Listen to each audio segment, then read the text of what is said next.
இருந்து ஏதோ சத்தம் வரத நான் பார்த்தேன். அதனால இத நான் தொடாத வரைக்கும் இது சத்தம் போட்டுக்கிட்டே தான் இருக்கும். மீரா, எனக்கு ரொம்ப கோவம் வருது. உன் மேல நான் ரொம்ப கோவமா இருக்கேன்.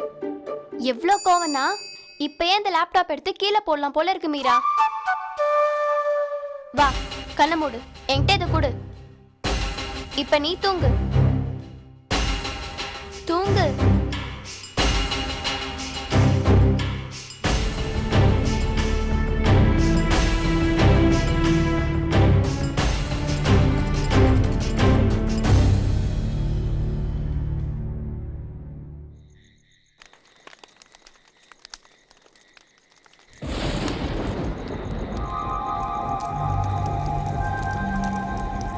ஆமா ரத்னா, என்ன ஆச்சு?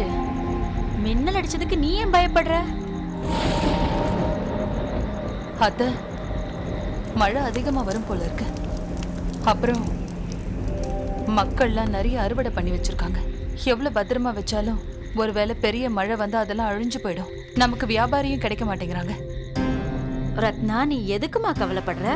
நாட்டாம தான் சொன்னார்ல, பக்கத்து ஊருக்கு போய் வியாபாரத்தை பத்தி பேசிட்டு வரேன்னு. எல்லாம் சரியாயிடுமா, நீ கவலைப்படாத. தெரியல அத்த. அப்புறம் அவங்க நம்ம பயிரை ஏன் வாங்க போறாங்க? அவங்க விவசாயம் கிட்டயே பேசியிருப்பாங்கல்ல. அப்புறம் ஒருவேளை மனசு மாறி வாங்கினாலும் என்ன விலை கொடுப்பாங்களோன்னு தெரியல.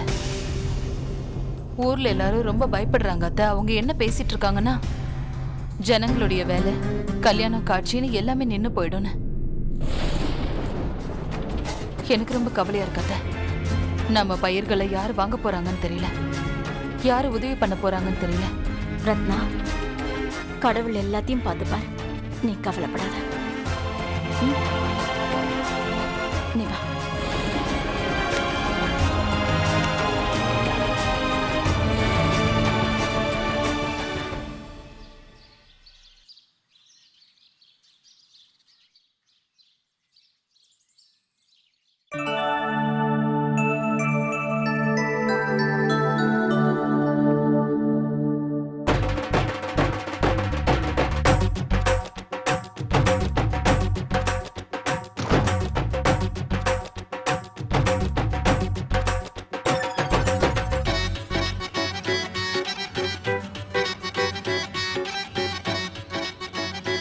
பாலுக்குட்டி, நீ எங்க இருக்க?